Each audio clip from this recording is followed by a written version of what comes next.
Monsieur les ministres, Monsieur les directeurs nationaux,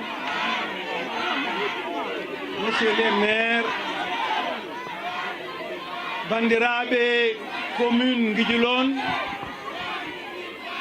bandiraɓe Guénar, bandiraɓe Bosoya, bandiraɓe Damga, bandiraɓe Ferlo, bandiraɓe Roy Worgo, bandiraɓe Fuutankoɓe, bandiraɓe Sénégal, bandiraɓe wonɓe caggal leydi, honorables invités, je salue chacun d'entre vous à son titre et à son rang. Et je souhaite à tous et à toutes la bienvenue dans cette commune, dans cette grande commune, dans cette belle commune de Guidjilone.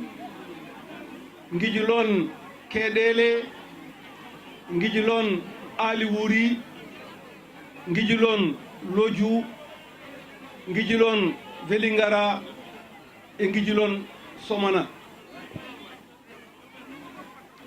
Il se fait tard et je souhaite être très bref.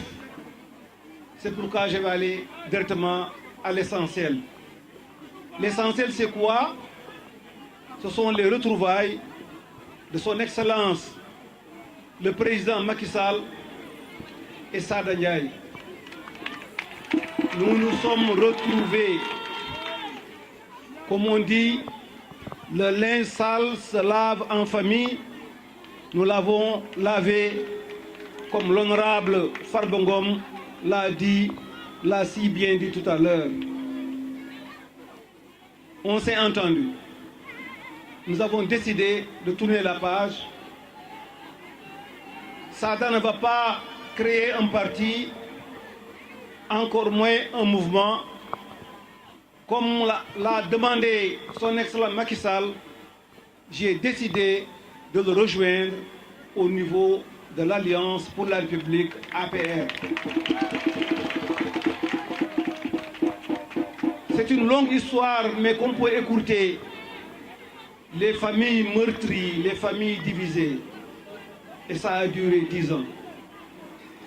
Je rappelais aussi que les deux guerres mondiales, la première n'a duré que 4 ans. La deuxième aura duré 6 ans. Les deux guerres réunies ont fait 10 ans. Et notre discorde, nos problèmes ont duré 10 ans, 2008-2018. Beaucoup de familles ont éclaté. Beaucoup de morts n'ont pas pu être honorés.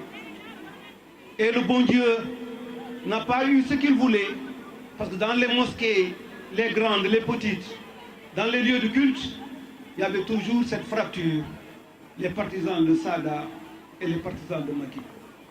Ça se ressentait au niveau des baptêmes, des mariages, dans toutes les activités économiques, politiques, sociales, culturelles, ça se ressentait et nous avons décidé de tourner cette page-là. Nous nous sommes retrouvés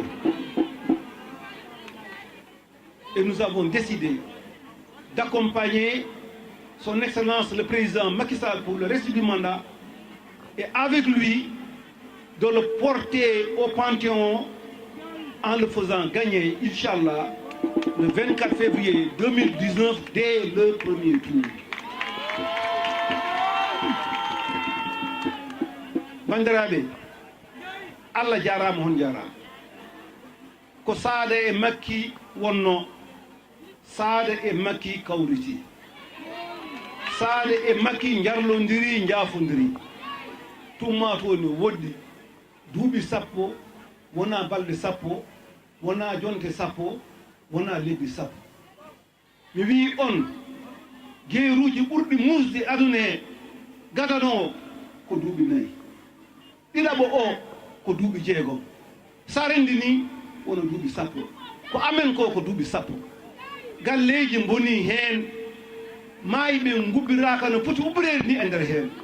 sa yeehi Janayse, sa yeehi e Jama, sa yeehi e juma sa yeehi e inde sa yeehi e dewgal sa yeehi jeere sa yeehi daande maayo sa yeehi nder leydi caggal leydi ko yimɓe Saada e yimɓe Makki ɗum Allah itini en ɗum Saada e Makki kawriti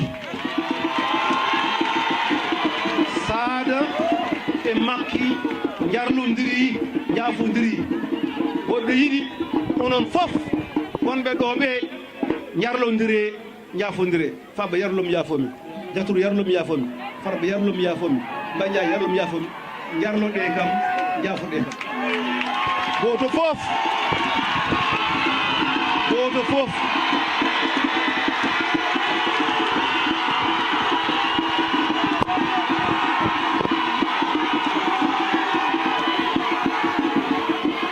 goto e men fof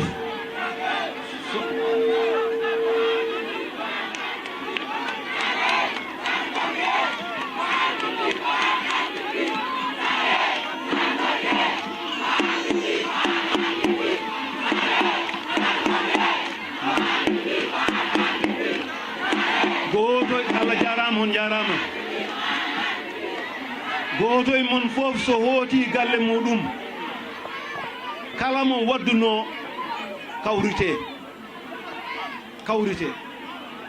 gaga ko haala ko min to bangam affaire APR e PDS wona hunde towne am tinno ko enɗam ɗam jokke enɗam jokkama ɓe mbi so jaam ñallani jama juuletake haade ma haalde haala parti APR e parti PDS enɗam ɗam yo feewu so enɗam ɗam fewti no fotiri ni ko heddi ko fof ma dañi mi yetti Allah noon mi yetti guijolonaaɓe mi yetti Allah noon mi yetti fuutankoɓe mi yetti Allah noon mi yetti hohoɓe men diine hohoɓe men aada yontaɓe men e moƴƴuɓe men e kala gonɗo sababu ha ko daña no ɓe jokkiri enɗam ni yo Allah jokkirno balle man min mi ala gable moon dole ndiyam dole lingu ko ndiyam lingu tan mehu sa yimi fi on forlo ko ndiyam onon ne kala ko yoode Saada ko onon kala ko tedde Saada ko onon kala ko moƴƴe Saada ko onon kala ko haala e Saada e moƴƴere ko onon yo Allah yoɓ on noon enen so Allah jaɓi men daro men dardo darde men hanki darde men hanko hande e so Allah jaɓi darde men janggo Allah jarama hon jarama mbokk yi li am fii ci Nguidiolone daje bu mel ni musul am fii ci Nguidiolone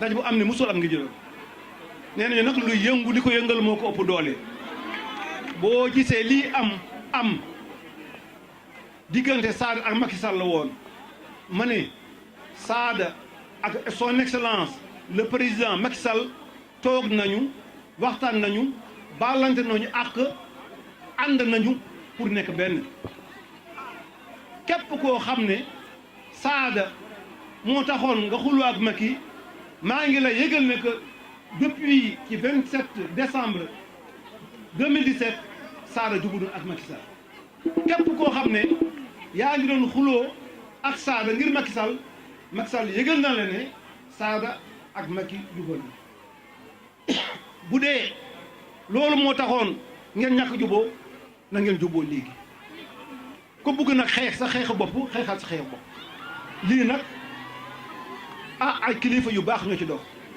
ay mbokk yu baax ñoo ci dox yàlla def na lu gën mooy bu ñu amee néew kenn dootul xalaat Saada mbaa Macky bu ñu demee ci jàkka ji jumaa yi kenn du xalaat Saada mbaa Macky lii daal xëywel la maa ngi sant ñëpp maa ngi gërëm ñëpp wasalaam